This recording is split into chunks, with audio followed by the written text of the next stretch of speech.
Bismillahirrahmanirrahim. Assalamualaikum warahmatullahi wabarakatuh.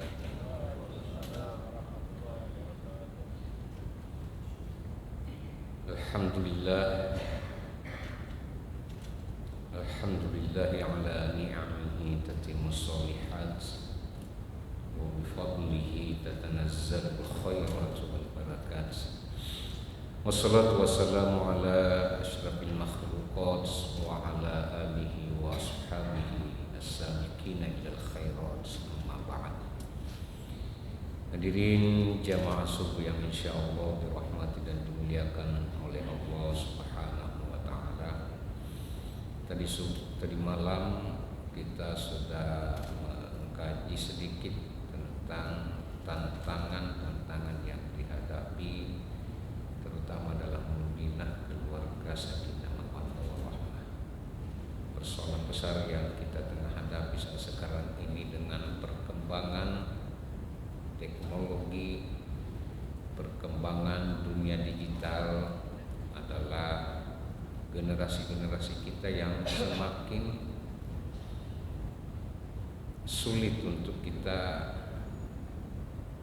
perbaiki, bahkan banyak di antara mereka yang sudah terlibat dalam berbagai persoalan-persoalan, antara lain masalah kemerosotan moral, kenakalan remaja.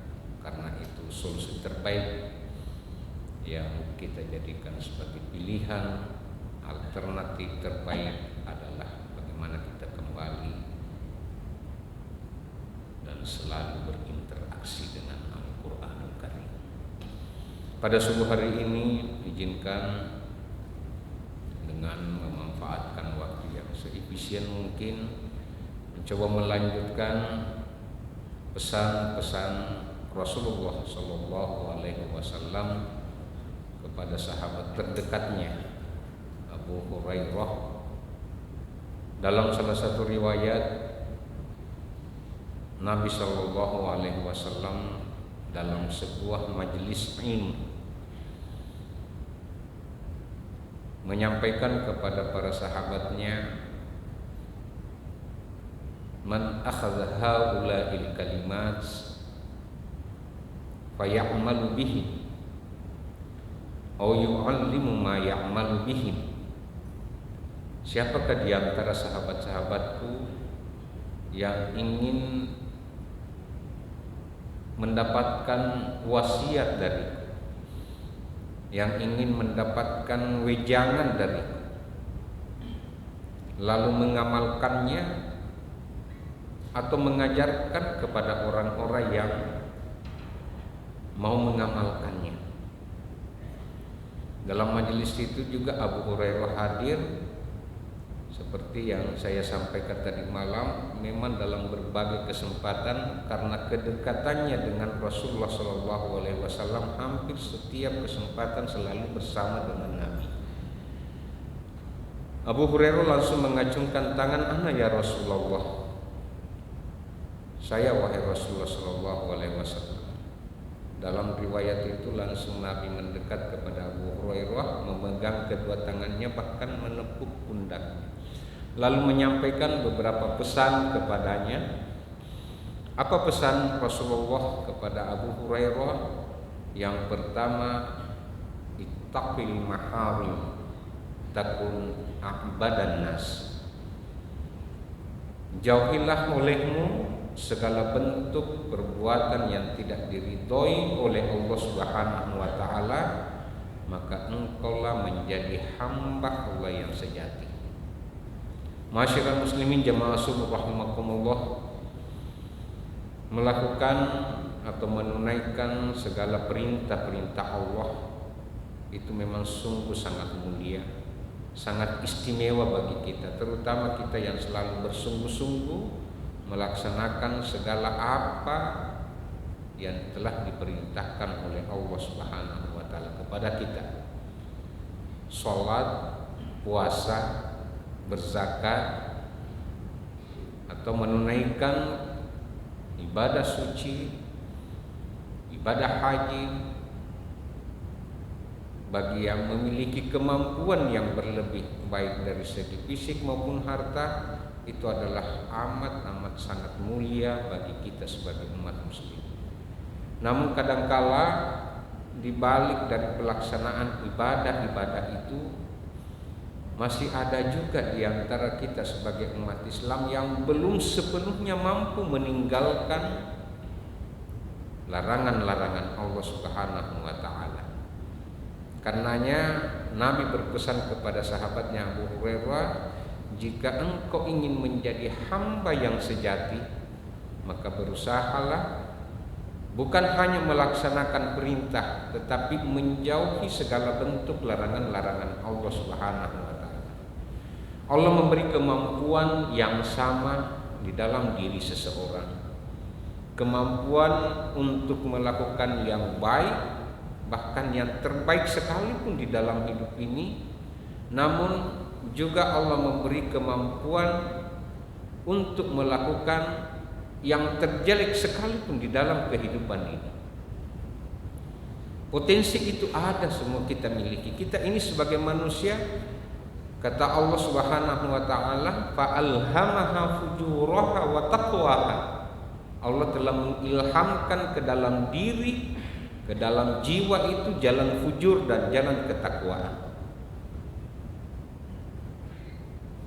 Ada banyak contoh di dalam kehidupan ini.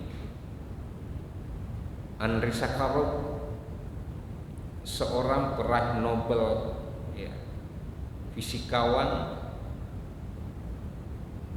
yang sangat gigih dan getol memperjuangkan hak-hak dasar kemanusiaan. Bahkan ia rela diasingkan dari perguruan tinggi di mana ia menempuh pendidikan karena kegigihannya mempertahankan, membela, memperjuangkan hak-hak dasar kemanusiaan. Tetapi dibalik dari pribadi Andrei Sakharov yang dikenal sebagai bapak bom nuklir Rusia, tentu kita memahami bahwa sekali diledakkan bomnya, maka jutaan manusia hancur dengan segala peradabannya. Itu artinya bahwa kemampuan yang ada di dalam diri kita sebagai manusia, antara kemampuan dan kekuatan kita untuk melakukan kebaikan berbanding sama dengan kemampuan kita untuk melakukan kejahatan dalam waktu dan intensitas yang sama. Karena itu perjuangan berat sesungguhnya dalam kehidupan ini adalah bagaimana memaksimalkan kemampuan, bagaimana memaksimalkan sinyal-sinyal positif yang ada di dalam diri kita untuk meminimalisir potensi atau kekuatan yang kita miliki untuk melakukan kejahatan. Dalam 24 jam sehari, apakah kita sudah lebih banyak memanfaatkan waktu untuk melakukan kebaikan, ataukah masih berbanding sama dengan hal-hal yang tidak diridhoi oleh Allah Subhanahu wa taala yang kita lakukan?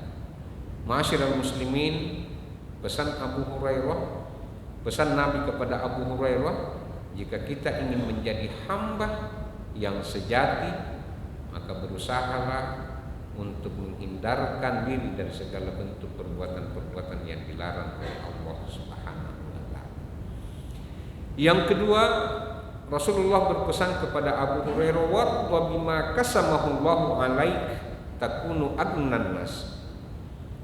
Merasa lapang dada atas segala bentuk ketetapan Allah Subhanahu wa taala di dalam hidup ini, maka engkaulah menjadi hamba yang terkaya. Kekayaan yang dimaksudkan di sini sesuai dengan hadis Rasulullah sallallahu alaihi wasallam, laisal ghina an kathratil ard walakinnal ghina ghinan nafs. Bukanlah kekayaan sejati ketika kita meraih memperoleh banyak harta, tetapi kekayaan yang sesungguhnya ketika harta itu mampu mendatangkan kedamaian, ketenteraman batin yang ada pada diri kita.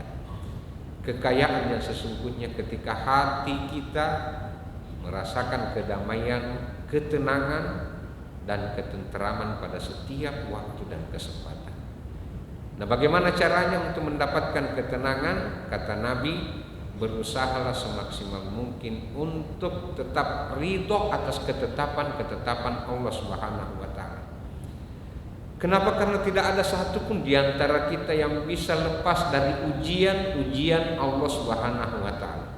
Allah sudah tegaskan, walanabluwannakum bisyai'in minal khawf wal ju' wa naqsin minal amwali wal anfusi was samarat.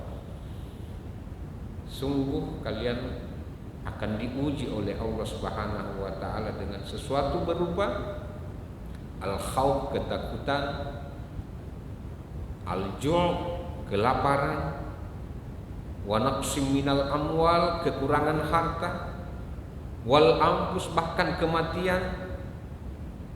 Itu semua adalah bentuk ujian-ujian Allah Subhanahu wa Ta'ala dalam hidup ini yang tidak akan mungkin ada di antara kita yang bisa mengelak, menjauh dari permasalahan-permasalahan hidup.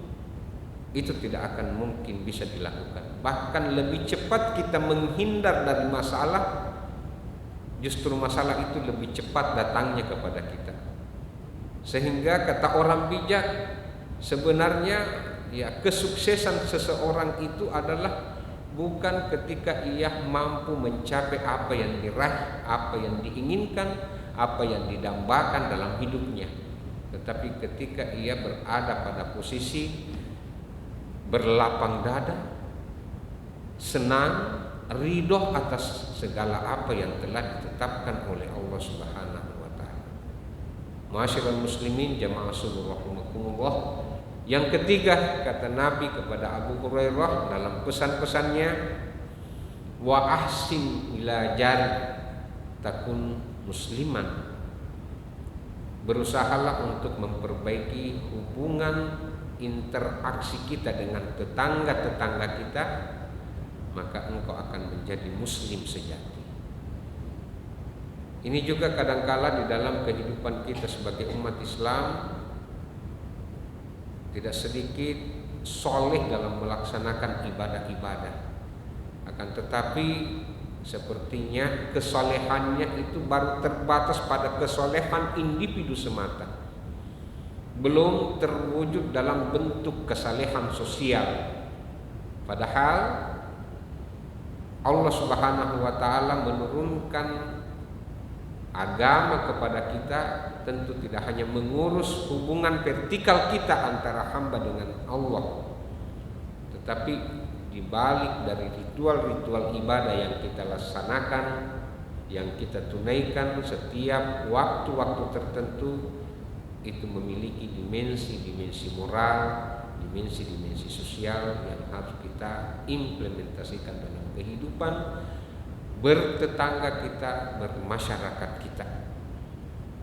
Disinilah indahnya agama yang Allah turunkan kepada kita, karena bukan hanya mengatur kepentingan kita pribadi dengan Tuhan, akan tetapi termasuk urusan kita dengan sesama juga itu adalah bagian terpenting dalam kehidupan keberagamaan kita. Dan yang terakhir, pesan Rasulullah SAW kepada Abu Hurairah, wa ahibba linnas ma yuhibbu li nafsi takun mu'mina. Jika sekiranya Anda ingin menjadi mukmin sejati, maka berusahalah mencintai seseorang, menyayangi seseorang sebagaimana layaknya Anda mencintai diri Anda sendiri. Ma'asyiral muslimin jamaah subuh yang insyaallah dirahmati oleh Allah Subhanahu wa Ta'ala, inilah beberapa pesan Rasulullah Shallallahu Alaihi Wasallam yang disampaikan kepada sahabat terdekatnya, sahabat terbaiknya Abu Hurairah dalam suatu waktu, suatu ketika dalam sebuah majelis ilmu. Mudah-mudahan ini bisa menjadi contoh, menjadi panutan di dalam kehidupan kita, bahwa sesungguhnya Ketika kita ingin menjadi hamba-hamba yang sejati, kata Nabi, berusahalah kemampuan kita untuk melakukan yang terbaik itu adalah mampu kita maksimalkan di dalam kehidupan ini, sehingga potensi untuk melakukan kejahatan itu semakin sedikit bagi kita. Meskipun kita tidak bisa menghindar, namanya manusia pasti tidak lepas dari kesalahan-kesalahan. Akan tetapi dengan upaya kita memaksimalkan potensi kebaikan itu, insya Allah kita bisa meminimalisir segala bentuk kejahatan-kejahatan yang bisa timbul di dalam kehidupan kita. Mari kita tutup dengan bersama-sama memohon kepada Allah Subhanahu wa taala, mudah-mudahan kajian subuh kita ini insya Allah berberkah dan kita semua mendapat petunjuk dari Allah Subhanahu wa taala, mendapatkan ampunan serta ridho dan maghfirahnya. Amin ya rabbal alamin. Amin. Bismillahirrahmanirrahim. Allahumma ya Allah ya Rahman ya Rahim, izinkanlah kami sejenak menghadap ke hadirat-Mu ya Allah, dengan penuh harap bahwa kami ini adalah hamba-Mu yang dhaif. Kami ini adalah hamba-Mu yang lemah, tiada daya dan kekuatan yang kami miliki kecuali apa yang telah Engkau berikan kepada kami ya Allah. Hamba yang penuh salah dan dosa, kesalahan-kesalahan telah membuat hati kami menjadi layu karena seringnya melalaikan perintah-perintah-Mu ya Allah. Dosa-dosa telah membuat hati kami menjadi beku karena mudahnya melakukan larangan-larangan-Mu ya Allah. Dengan potongan manusia seperti ini, sungguh kami tak mungkin dapat menghibah, menengadahkan tangan, berdoa kepadamu ya Allah. Tetapi kalau bukan kepadamu, kami mengadu kepada siapa lagi kami memohon pertolongan? Sementara kami menyadari bahwa tiada kekuasaan melebihi kekuasaan-Mu ya Allah, tiada keadilan yang mengatasi keadilan-Mu ya Allah, dan tiada kasih sayang yang melampaui kasih sayang-Mu ya Allah. Dengan potongan manusia yang penuh salah dan dosa dalam hidup ini, sungguh kami tak pantas menjadi penghuni surga-Mu ya Allah. Tetapi sungguh kami tak mampu menjadi penghuni neraka-Mu ya Allah. Oleh karena itu, maafkanlah kami, maafkanlah segala dosa-dosa dan kesalahan yang telah kami berbuat. Maafkanlah segala dosa dan kesalahan orang tua kami. Semoga Engkau menerima taubat kami, menerima permohonan kami ya Allah. Rabbana amanna bima anzalta wattaba'na ar-rasul fakunna ma'asyahidin. Rabbana taqabbal minna innaka antas samiul alim wa tub 'alaina innaka antat tawwabur rahim. Rabbana atina min ladunka rahmah wa hayyi lana min amrina rasyada. Allahumma a'inna ala dzikrika wa syukrika wa husni ibadatik, wa auzi'na an nashkura ni'mataka allati an'amta 'alaina wa 'ala walidayna wa an na'mal sholihan tardah, wa adkhilna bi rahmatika fi ibadika sholihin.